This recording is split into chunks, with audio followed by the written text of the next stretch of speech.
What's up, everybody? March 22nd edition of the Fightful MMA Podcast. Yours truly, Joe Farrar. You can follow me online at Showdown Joe. Follow us at Fightful MMA. And for all your mixed martial arts news, FightfulMMA.com. Joined every Wednesday in the evening by the one and only UFC welterweight veteran, Sean Pierson. Sean, you're not wearing a blazer this week. Everything okay? No hockey tonight, boys. Just laying low and, getting ready to go to bed. What does Sean Pierson do to lay low? Lay low today was stick and puck with the kids. Nice little dinner, watch some cartoons, and then I've got to go to the gym after this. But, it's laying low. You're going to go to the gym after this? We're not going to get done until probably almost 10 o'clock. Yep. Got to do something. Nice. Got to try to be an athlete. Remember, Joe? I'm trying to be an athlete again. That's right, ladies and gentlemen. If you missed over the past few weeks, Pierson is determined to become a professional athlete, or at least an athlete once again. Never goes away. Professional fighter, solid hockey player, but it's got to do what you got to do. Lots of stuff to talk about, Sean. We'll talk about some Nate Diaz, some Conor McGregor. Obviously, a little bit of a recap from what happened at UFC in London. Bellator has a pay-per-view coming out. If people don't know, we'll talk about that momentarily. Two good fights added, potentially a third one. They have a new signing as well, or two new signings. Derek Lewis has a fight. So does BJ Penn. And we'll touch briefly on UFC 210 because we've got 2 weeks or 3 weeks before the next UFC card. Do you like these breaks, Sean, when there's no cards for the UFC in about 2 or 3 weeks' time? Well, I don't know. It's like the show today. We're going to talk about a bunch of crap. Like I look at this and it's almost like I said that Belfort's Legends wouldn't happen, but Bellator is already running it, and the UFC is even doing it a little bit. Like I don't know. Maybe his idea is good, but you know what I mean. I mean, fuck. Some of these fights, it's just sad because they're not creating new stars. I think that's the biggest problem right now, and I don't know if it's new ownership or what it is, but they're lacking. They've got to start developing this young talent into big stars. They can't just rely on these older guys. Like BJ Penn is a legend, but you can't rely on his name to draw. And again, he's actually got a favorable fight. I like the fight with Siver only because I don't think BJ is going to get the shit kicked out of him. I don't know. I feel like we're lacking this buildup of young stars. And the fights this past weekend, there was a couple guys there that I'm excited to watch again. So for those who don't know, BJ Penn will be taking on Dennis Siver on June 25th at UFC Fight Night 112 in Oklahoma. Also on that card is Tim Boetsch taking on Johnny Hendricks. Now, Sean, when you mention that the UFC needs to build new stars, what do you do with guys like BJ Penn who do still have fights left on his contract? I don't know. I've said this a million times. Why does he still fight? Like why? And I'm not talking about BJ Penn. I just mean in general. Just because you got fights left on your contract doesn't mean you have to fight into your 40s. I don't know. Like, what do they do in the NHL? What do they do in these other leagues? When you might have contract. I wonder what I think they should do. I think they should pay him out on the rest of his fights and then retire. But I know it doesn't work like that because then they'll go somewhere else and someone else will pay them to fight. So it doesn't work like that, but that's what I wish they did. Same thing, as far as contracts are concerned, that's how they should always – you should have to pay out your contracts. If you sign somebody for 4 fights and want to cut them after 1 or 2, you should have to pay out the other 2 contracts. But, yeah, I don't know what the right answer here is. I just feel like we're putting people in a bad situation where, again, 20 years from now, there's going to be some lawsuits. And I don't want to see it. I hear what you're saying. Although BJ Penn versus Dennis Siver, for me, is a fair fight. But I know 100%. What you're saying. 100%. I'm not saying that's not a good fight. I'm just saying in general what's happening with some of these older fighters. Like, look at BJ's last fight. Yeah, that should never have happened with Yair Rodriguez. No. That was terrible. And again, BJ Penn is a legend. He's one of my favorite fighters of all time. But I just think a lot of these guys, and again, it might not be BJ, but a lot of these guys are just hanging on too long. And I don't know what the point is. Like, I feel like, it's not millions and millions of dollars. So I feel like a lot of these fighters have mismanaged their money or – I understand the love of the sport, but someone's got to step up and say, hey, listen, I'm your buddy, I'm your friend, I'm your wife, I'm your whatever, and say you're more than just a fighter. We need to move on. I think you bring up a very valid point in the fact that in the contracts, it'd be nice if there was a clause, and I haven't seen a UFC contract in a very long time, so there's been some changes, obviously, but a clause or a buyout. Can a manager or a fighter say, the UFC would probably say no, but listen, if you're going to sign me for 4 fights, you want to cut me, you got to buy me out, you got to pay me out. I don't know if anyone's ever asked that or anyone's ever tried that. I wouldn't be surprised if they did, but I'm pretty confident the UFC would be like, no, not going to happen. Well, that's why I don't understand. Again, I'm not a lawyer, so I'm talking out of my ass right now, but I don't understand the fact that it's a contract. It's such a one-sided contract. You can cut me for any reason you want, but yet I can't go to terms with any other promotion. So really, what is it good for me? It doesn't guarantee me any fights. It doesn't do anything for me. It just locks me into the UFC. So I don't understand. I thought a contract was, an agreement between two parties to benefit both sides, and they don't. But again, I don't know how it works in other sports, and I'm not a lawyer, but I just feel like it's so one-sided that it's irrelevant. The UFC does what they want here. So I'm trying to think devil's advocate here, but in a situation like that, if you're presented with a contract like that and you don't like it, you do have the option not to sign it. But then if you don't sign it, you're not going to be in the UFC. It sucks. 100%. I'm not saying, again, I've said it. One of the reasons why I don't bitch about things is, listen, I'm a grown man. I signed the contract. I know what I was getting paid to fight. I chose to take the fight. Did I want more money? Obviously. But did I know how to get more money at that time? No, I didn't. So I don't complain about what I got paid. I think I got paid well, just not as well as I wanted to get paid. I don't complain about that. That's something that's, one, the fighters have to get more educated. And it's tough because managers, and again, things might have changed in the last 4 years I've been out or whatever, but they're taking a good chunk of money and really not adding, or they weren't adding much value back then because the contracts were pretty much set in stone. Here's your renewal contract. You're going to get an additional 2 until you make it, to the top, let's say 15 or 10. There wasn't a lot of negotiating the managers were doing. The only benefit I saw of a manager is perhaps sponsorship or being the guy to say, I don't want my fighter fighting this guy. Because when Joe Silva calls you directly, as a fighter, it's tough to turn down anybody. You know what I mean? As a manager, I can do a lot of smart moves, but as a fighter, you just say yes. Will you fight this guy? Of course you will. I don't think anyone in the UFC is scared to fight anybody. It's just whether it's a smart decision or not. You laugh when fans say that this guy's scared to fight that guy? For sure. Like, what's the worst that can happen in these fights? Like, every fighter's gone through the worst. You know what I mean?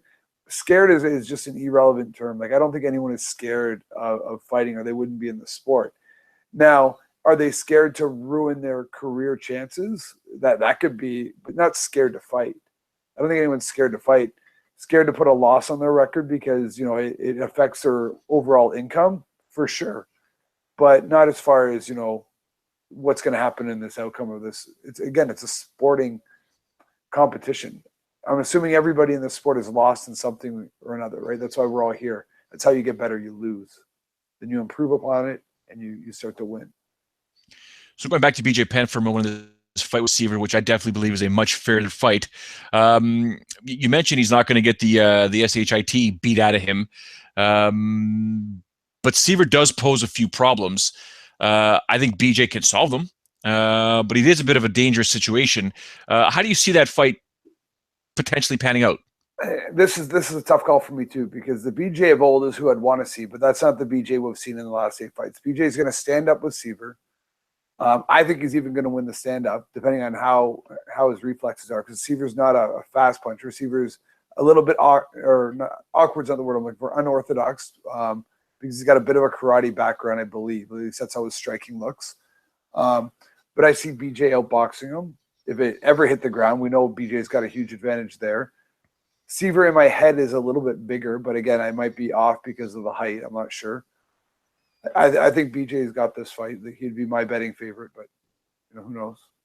What about Tim Boetsch and Johnny Hendricks? There's a middleweight scrap. Yeah, it's a weird one for me too.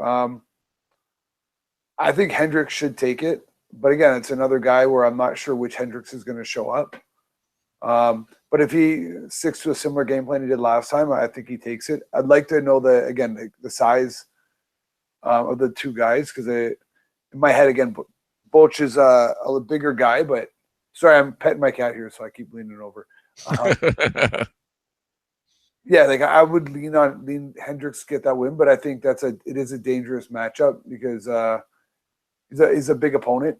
He hits hard. He's got good overall skills, so it's a dangerous fight. But I give Hendricks the nod on that one too. Do you feel like this fight here is the pressure's on both guys because neither one of these guys can really lose. Boach can't lose in this division because he's on the way out. Hendricks is now making the step up after taking out Hector Lombard. He's now moving up in the division. But former champion at welterweight, had a bad run towards the end of that 170-pound portion, and now he's fighting at middleweight, 185 pounds, and it's almost like this guy can't lose because the minute he loses, people are going to be like, "Oh, that's it, he's done." Neither guy's on their way up right now. Like one win, even though it's Hector Lombard, I think both of them are stuck right now in a rut, and both of them need to win here. You're 100% correct on that. But I don't think a win here puts Hendricks in. Well, again, I don't know how they do their rankings, but he doesn't put me in the top 10 or, although middleweight after the top 3 or 4 seems awful light. Yeah, it's a must win for both guys. You're right. I don't have anything else to say. It's a must win. The card I like better is the one that's going to be happening in Dallas. We touched on it last week. That's a ridiculous fight card with Frankie Edgar and the 2 title fights, and Edgar taking on Yair Rodriguez. I want to touch on Nate Diaz. For those that don't know, we'll talk. Conor McGregor we'll talk about in 2 seconds, but both Nate Diaz and Conor McGregor in the news again over the past couple of days. Conor basically had his fine reduced to $25,000 with that water bottle throwing incident with Nate Diaz. Nate Diaz's fine hasn't been reduced either yet, but apparently the Nevada State Athletic Commission is reaching out to his people to discuss it. But apparently that fine is going to be reduced. McGregor's got to do 25 hours of community service. Who knows what that's going to be? Probably speaking to youth or something of that nature. It remains to be seen. They got to do community That's service. The best thing ever for this guy. Like, come on. Conor gets to go talk to people. What's he better at? He's the best talker in the world. So I think this is great for him. 25 grand. He spends more in a strip club on one lap dance than 25 grand. So this is a joke. Like, what are you finding the guy for? Just make the guy take you to Scores or whatever the big strip club is in the U.S. and we're even. How much of this do you think with Conor McGregor with the Nevada State Athletic Commission, and they've already said no, not the truth, but how much do you think this is? There's a Floyd Mayweather fight coming soon, potentially in Las Vegas, in Nevada. And all of a sudden, McGregor's suspension and fine gets reduced and changed. I'm still not a believer of the boxing match, so I don't know. Like, this is tough for me. Like, one, if the boxing match does happen, Conor, I think he's getting killed. 2, I still don't know how Dana White and everybody in the UFC is getting paid yet. So until someone shows me the income chart there and how they're going to make money, because what's going to happen here is Conor's going to get such a ridiculous payday for this fight. What are the odds of you getting him back in the UFC to fight? Good point. So Dana White's about to say, yeah, Conor, you go. You guys are going to pay me $50 million or whatever the UFC needs to make off this. I don't know. But now you've lost all potential revenue gates from the UFC because I don't see Conor McGregor coming back to fight for UFC money once he gets Floyd Mayweather money. So I don't know. I see a lot of problems here. Interesting. I never looked at it that way. That's a very good point. Joe, you say that every week. Every time I talk, you realize that. That's interesting, Sean. You're a very smart individual. Sean, I got you. I hear you. Nate Diaz rips into Dana White with a tweet. I don't know. Did you see the tweet? I saw the tweet. I don't remember exactly what it said, but basically you offered me one fight or something. Yeah, expletive. Yeah. Laughing at this Fucker guy, like just ripping into him. We all know the Diaz brothers operate on a different frequency.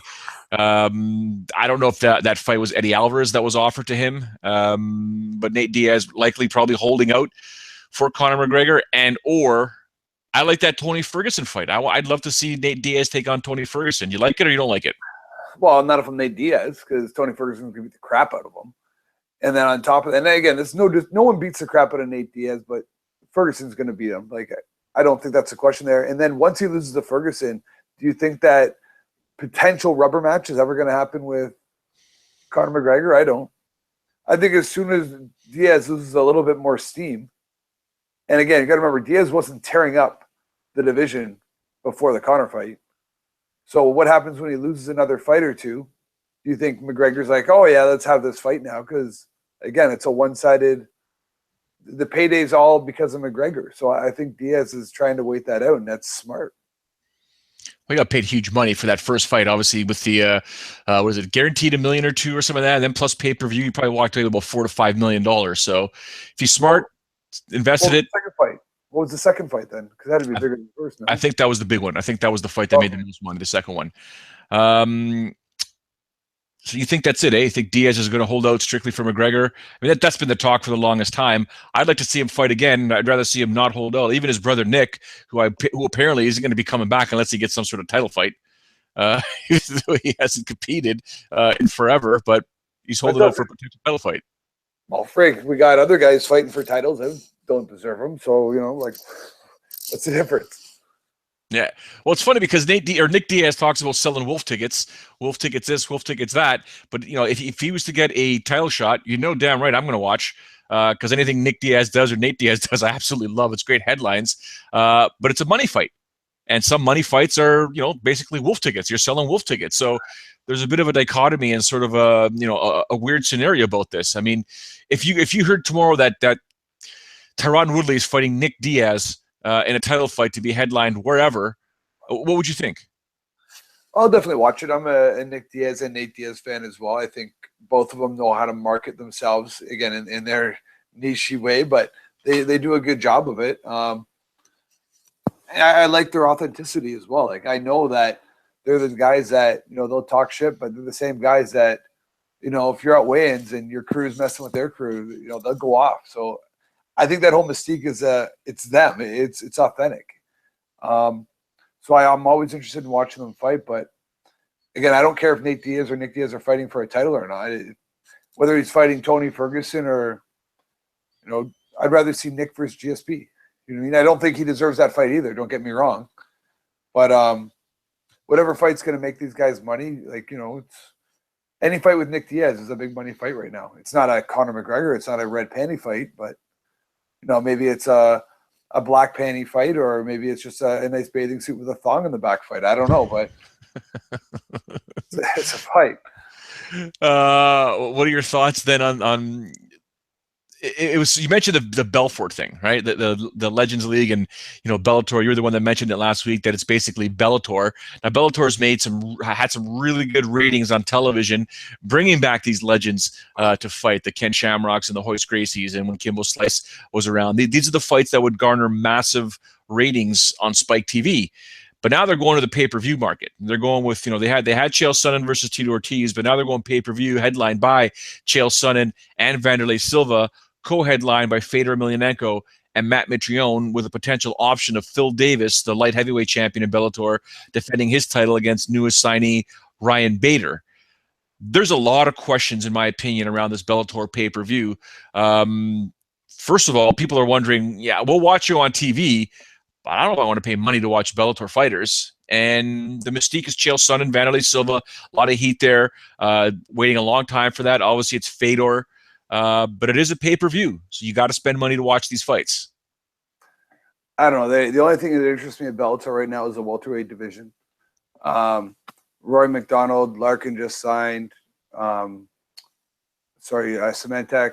Like, there's some good fights there, but me watching or paying for the Legend division isn't going to happen. And the other problem with this is, and I know Bellator, I know they've got a plan. Scott Coker's a smart guy, obviously, but you're having guys that aren't supposed to. I don't know. This whole Legends thing. If you're not building young talent, if you're not building your roster, what's next? How much longer can they hold on to these older guys fighting? Like, Bader's not a big name to me. Like, don't get me wrong, he's a guy that I like to watch fight, but he's not selling tickets. He's not moving the needle.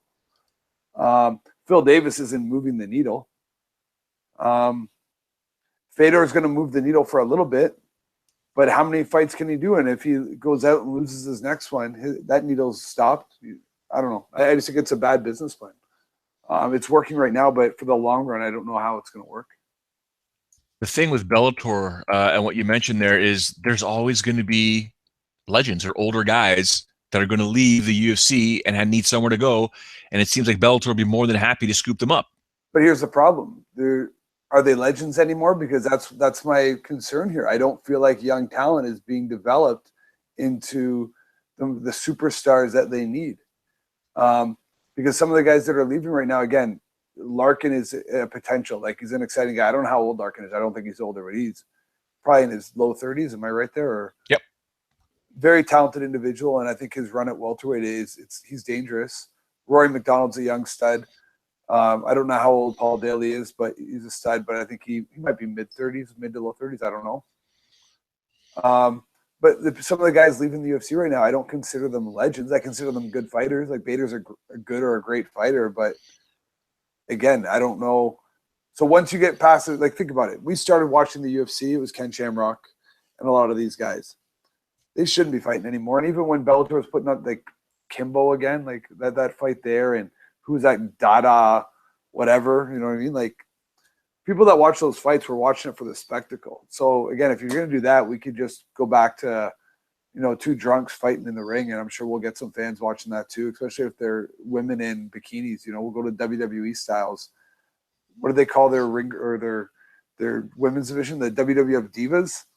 Listen, those 14 to 18-year-old boys, that draws ratings. I remember back in the day. I like the ravishing Rick Rude, pulling in with Miss Elizabeth, and Sable coming into the scene. Gorgeous George. There are some hotties that, when I was 14, 15, yeah, this was awesome. You know what I mean? There was a guy who came out, he was a pimp. He came out with hooker or stripper. It was like, we could do the same thing at Bellator. I'm sure it's going to still pull ratings. We'll actually even pull higher ratings. We'll pull over from the WWE syndrome. Like, I'm looking at the number of views that those podcasts hit. There's obviously a fan base. So you're thinking this pay-per-view for Bellator is going to flop big time? The first one, it's going to flop. It's not going to do huge numbers. Like, I don't know what's considered a flop. I guess that's so I think some people are going to watch it. It's the first one. There's some big names in it, but I don't see them. Actually, I think it's their second one, if I'm not mistaken.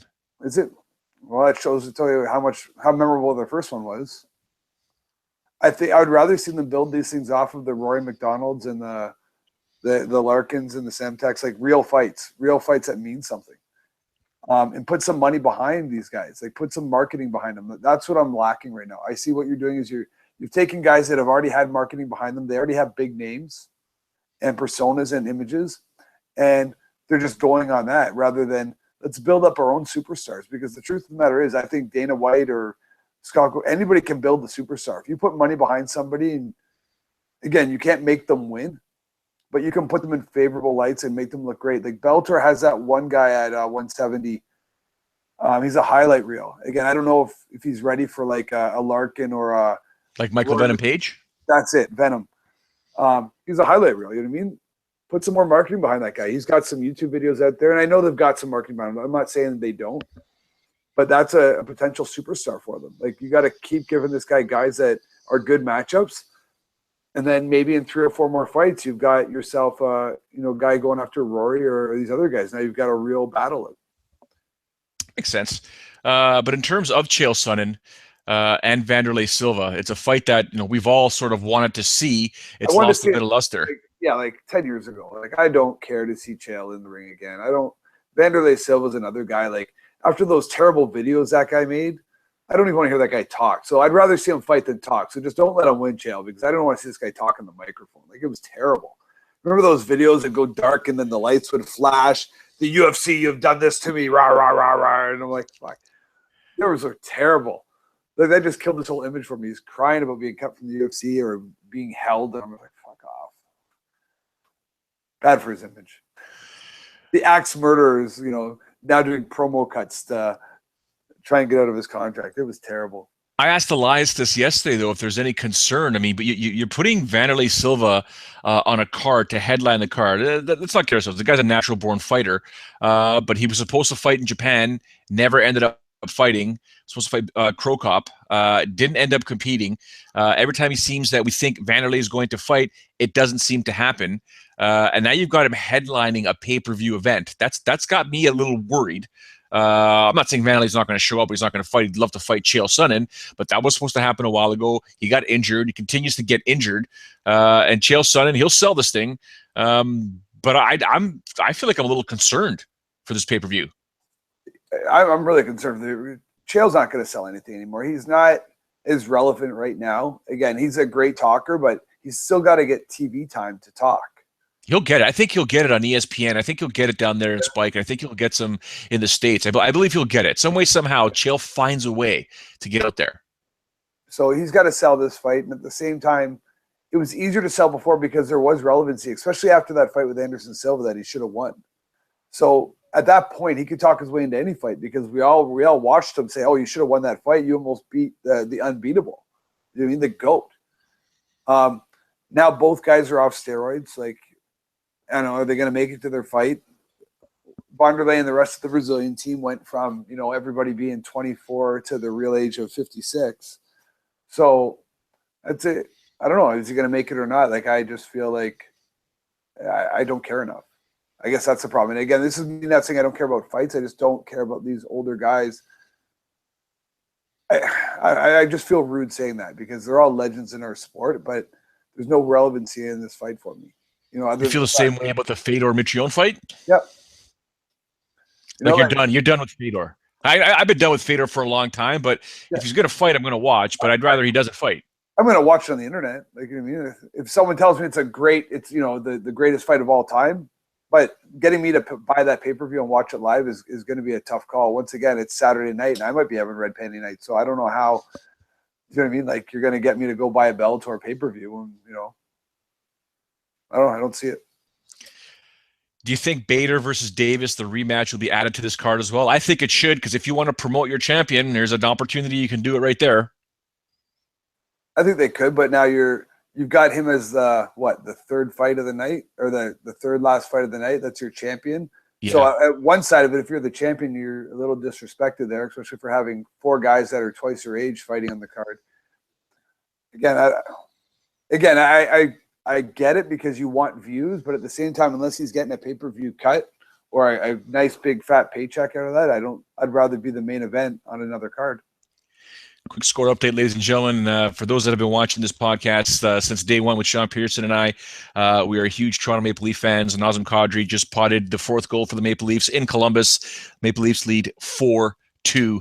A potential matchup in the playoffs, Sean. I'm a little nervous with that one, but they're doing pretty good in Columbus doing that. Oh, boy. I don't want to start talking Leafs because then this podcast will go from MMA to Maple Leafs. Derek Lewis has a fight.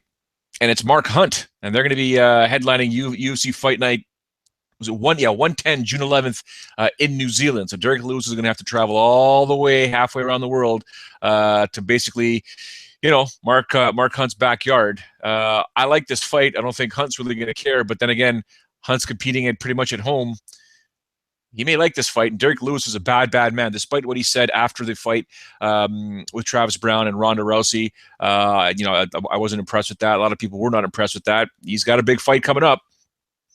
Yeah, I'd love to see Mark Hunt with a walk-off here. You know what I mean, just his typical walk-off. I'm not a Derek Lewis fan. I can't.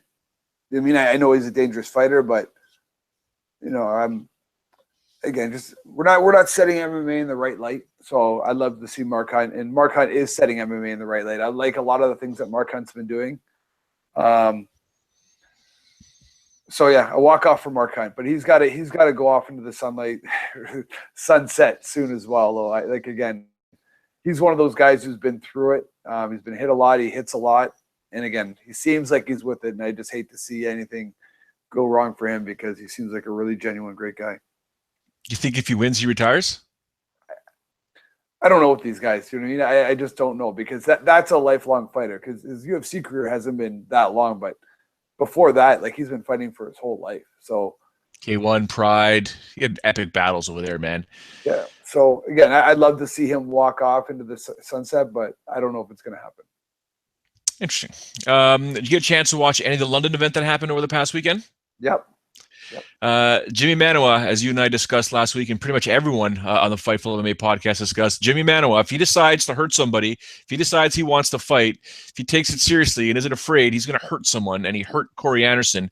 Before I get your thoughts on the fight, I want to get your thoughts, and Elias and I talked about this yesterday, and we're just shaking our heads.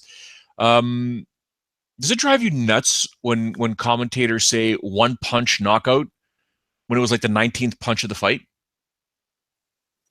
I've usually mute everybody anyway, so That's the truth. Unless I'm in a bar, and usually I can't hear it that well anyways, I like to watch the fights without hearing everybody's input just because it strays my opinion of the fight. But it's always like that. You're right. Like, 7 punches set it up, but the one punch, well, he's finished. Well, yeah, someone's always finished on one punch. I mean, because you have to stop at one point. So it's just annoying. But that was a fight. It wasn't a fight. It was a manhandling. But he looked really good. Jimmy Manuwa looked really good. I like his. Do you think he's using reverse psychology on John Jones, basically saying, "I don't want to fight this clown. I don't like this guy," and basically talking trash about him? Do you think that's reverse psychology to say, "Yeah, you know what, we're going to fight"? I think I don't know if it's reverse psychology, but it's going to get John Jones' attention. I think, and I think that's what he needs. He needs John Jones to want to fight him because, again, he's almost there, but he's not there yet. So if he can get John Jones to want to fight him, well, there's a money fight. So he's putting people's names out there is a good thing, right? Especially names that you can build yourself off of. You don't want to be calling out people that are below you or that people don't know that are tough. Call out big names. Even if he doesn't fight John Jones, he's talking about John Jones. That's what I used to think about Conor. He's calling out Mayweather. He's going to get shellacked in a boxing match by the guy, but he's calling him out. And what's the joke going to be if this fight never happens? I think the joke's on us because Conor's making money off of doing like pay-per-view talks. Yeah, man. About a fight that'll never happen. I mean, like, let's say this fight never happens. He's just talking, and people are just paying money to listen to him talk. That's a whole new sport. I don't know what it is, but that's just shit talking 101. He's already the king. So I don't know.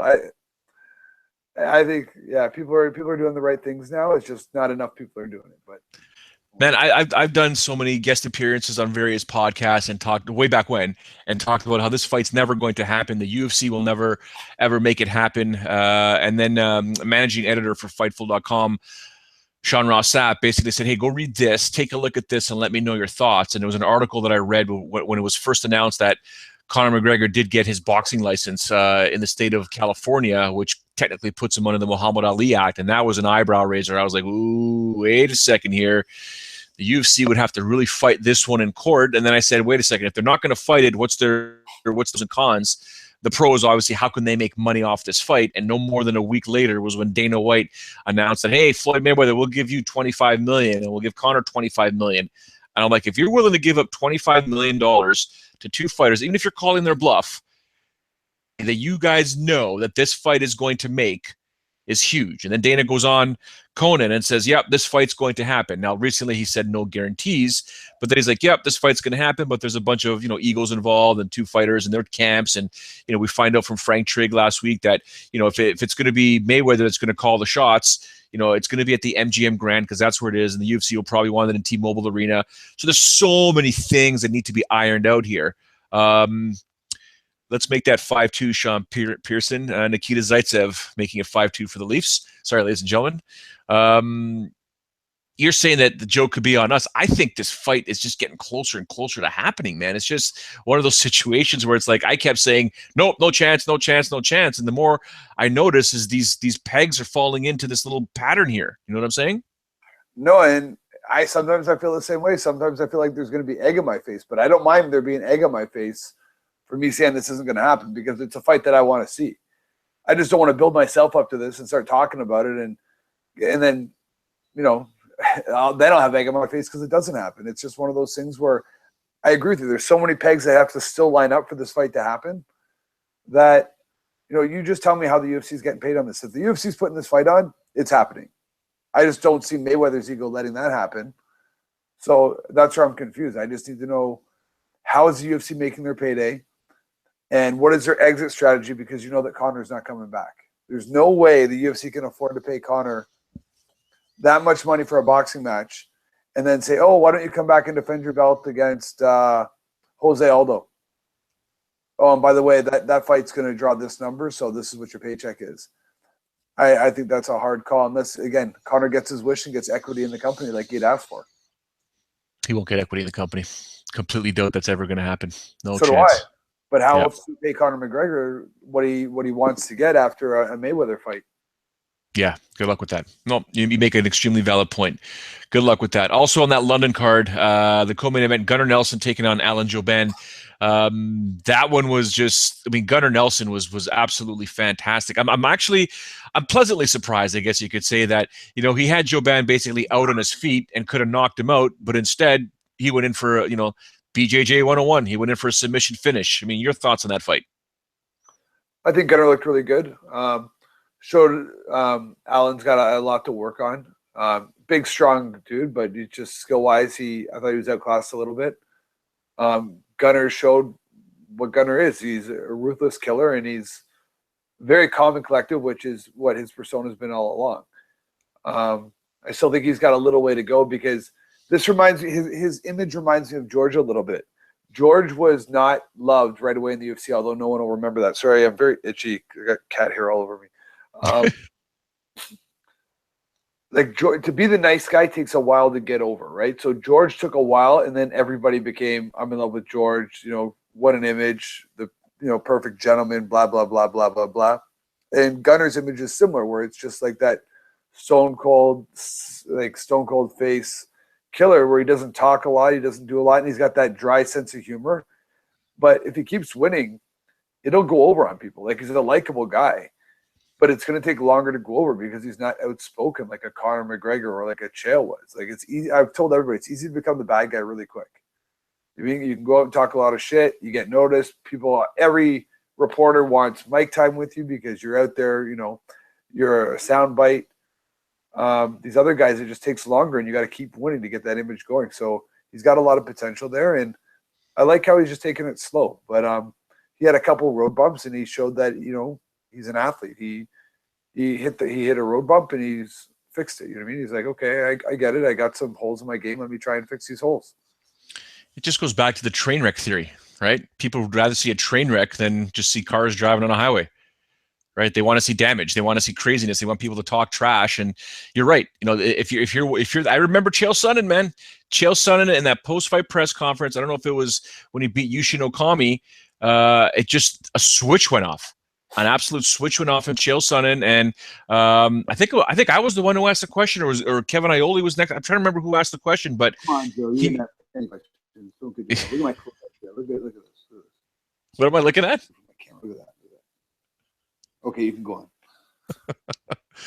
And it just, Chael Sonnen flipped a switch one day and said, I need to talk more. And the question was, because at the time he was scheduled, the winner of that fight was scheduled to take on the winner of, at the time, was Vitor Belfort and Anderson Silva, before they actually fought. This was way back when.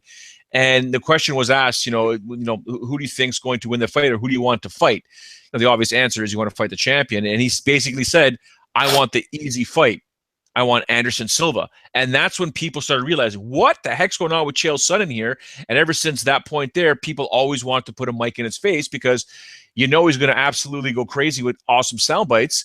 But you're not going to put that mic, like you said, you're not going to put that mic in Gunnar Nelson's face, because you're not going to get a headline. You're not going to get quote-unquote clickbait. You're not going to get anything that's going to, you know, draw emotion out of people. Whereas people that are talking trash, as much as I hate Derek Lewis and what he did, or hate Derek Lewis, I hate what he did and what he said, you know, people are talking about it.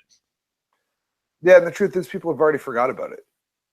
At the end of the day, you know what I mean? Like, that's the nature of the beast. Like, no publicity is bad publicity, right? He talks some shit, and I find a lot of these guys will say things they don't mean. But like you just said, if I can get some headlines out of it, get my name in the media, it's a positive. So again, I'm not condoning what Derek Lewis said. I just mean, I feel like most people have forgotten about it by the next fight. You know, we're talking about it, but, you know what I mean? I don't think a lot of people care.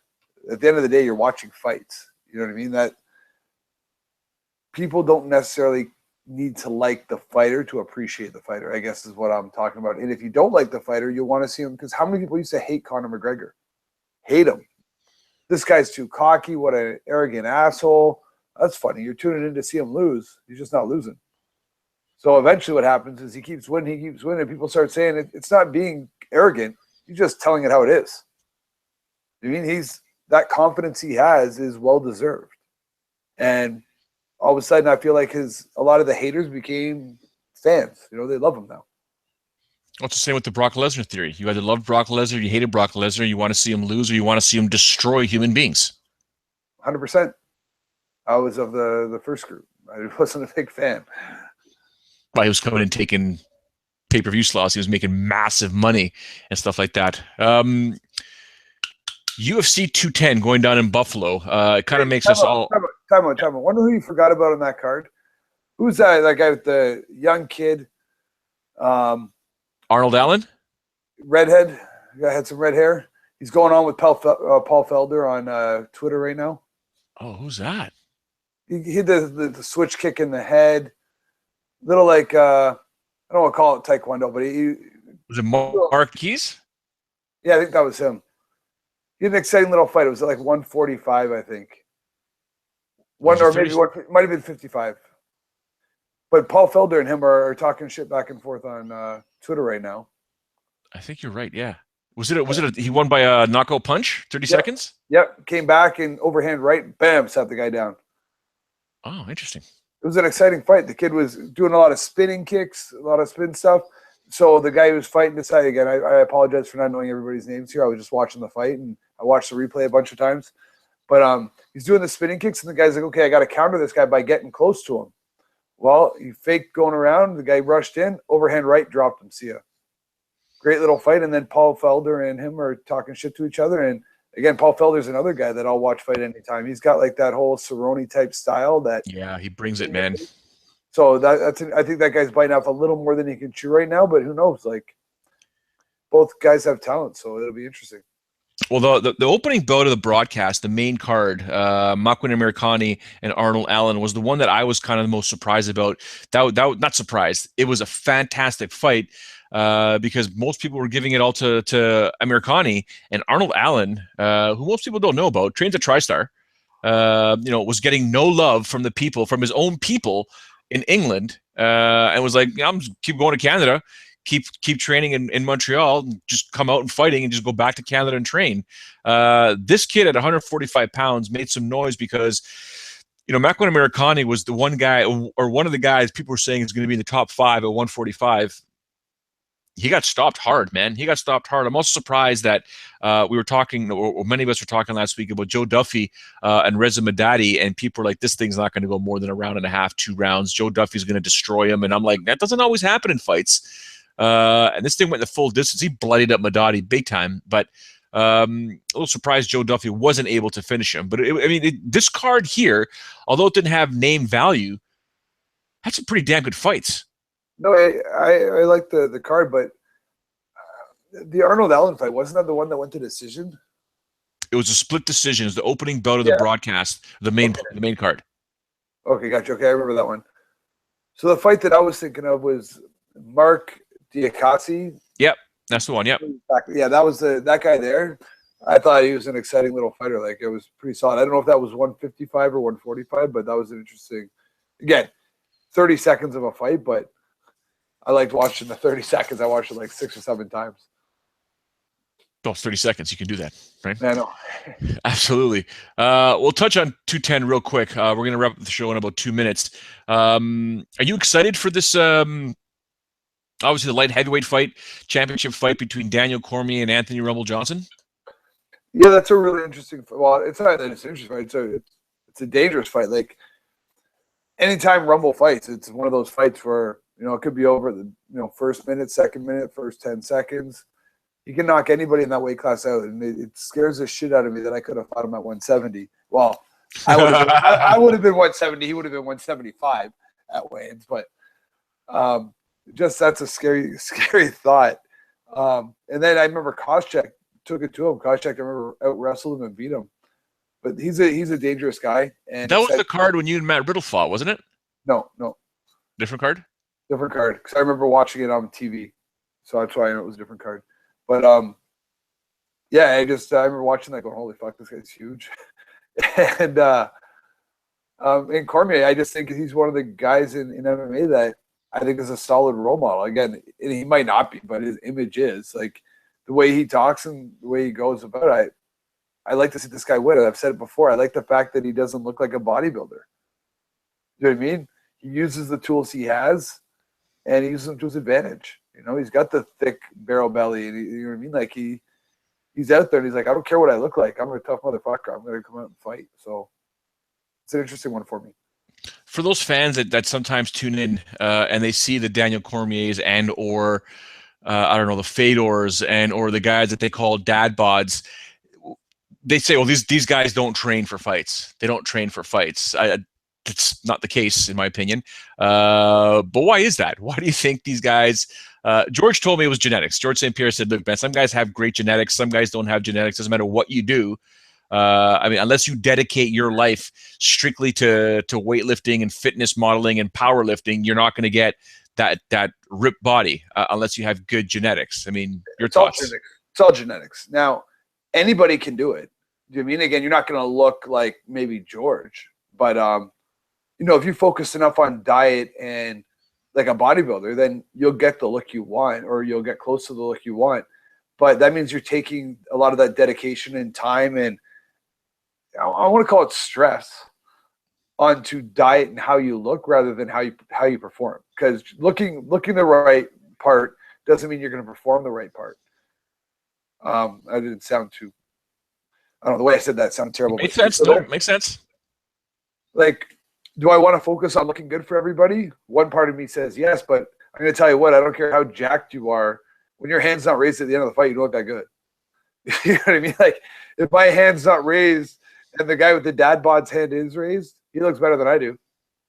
Everybody else is looking at how jacked you are. You look great at weigh-ins, but you look shitty after the fight. So to me, you got to concentrate on winning first. And here's the other thing. Genetics. I said, what's good genetics or great genetics or shitty genetics? Who's to say that one look is better than the other? Now, I know that the norm here, but I'm not trying to get into that, but who's to say for this sport, who's to say that looking like, we use George, so looking like George is better than looking like Cormier for fighting? You mean? For bodybuilding, for other sports, maybe it is, but why is one genetic better than the other? It's how you use that genetic base you have, right? The thick hips of Cormier and the big, I'm going to say ass, you know what I mean, is effective in a lot of things, right? So I don't know why one genetic is better than the other. It's just how you use your genetics. Do you mean one set of genetics is better for bodybuilding, but it's not necessarily better for fighting? Yeah, it's always been an argument that I sort of laugh at it. I'm like, I've said it before. I don't care what the guy looks like. Is he winning? Fedor looks like an old guy. Dude's destroying people at the time. Like, just shut up. If he gets in your guard, he's gonna knock your head off. Who's that guy Thompson? Who's that? Remember the guy who had the broken ear? Who was that guy's name? He looked like an absolute truck. He was all sauced up in Bellator.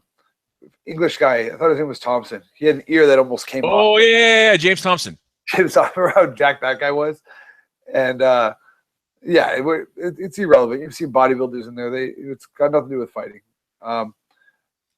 Being athletic is all you need. You know what I mean? I don't care what kind of physique you have. If you're athletic, you're good to go.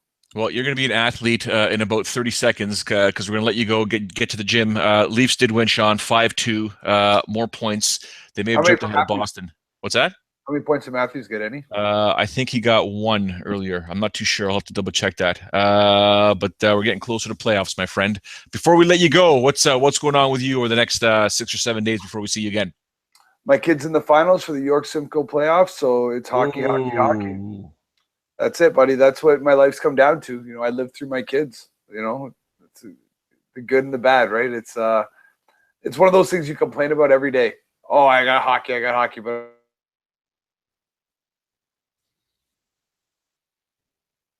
no, I think we may have lost Sean Pierson right there, ladies and gentlemen. I'll keep an eye on the bottom of my. Oh, there he is. Yeah. What happened? Garbage. Your internet connection is losing me. No, my connection is fine. Stop it. It's not mine. You sure it's your cat not chewing on any of those wires or anything? Listen, everything I do is perfect, Mr. Perfect. Here we go. You're going to start spitting out some gum and tossing it over with the other hand? That's it. Bam! All right, ladies and gentlemen, don't forget, make sure you follow Sean Pierson online via social media at Sean Pierson. You can follow yours truly, Joe Ferraro, at Showdown Joe. And, of course, follow at Fightful MMA. Make sure for all your mixed martial arts news, you do check out FightfulMMA.com. We update that site all day, every single day. Some great content there, great opinion pieces, great news all the time. And, of course, we love and enjoy the fact that you guys do join in live when we do these podcasts. Of course, you can check it out on iTunes and Stitcher. To those that are tuning in, then we thank you very much. Don't forget, tomorrow, 12:30 p.m. Eastern, Frank Twinkle Toes Trigg. We know Sean goes off. We know Frank Trigg goes off. So it could be an interesting, what is it, almost 12, 13, maybe 14 hours before I'm back live again, this time with Trigg, who's all the way over in Hawaii. Poor guy has to do it at 6:30 a.m., but he's got no problem doing it. So it's all good. Sean, any final words before we say goodbye? No, but I'm picking your nose with my mouse pointer right now. It's pretty amusing. Ladies and gentlemen, Sean Pierson. My name is Joe Farrell. Follow me online at Showdown Joe. Follow Sean at Sean Pierson. We thank you once again for tuning in. Till tomorrow, we say ciao for now.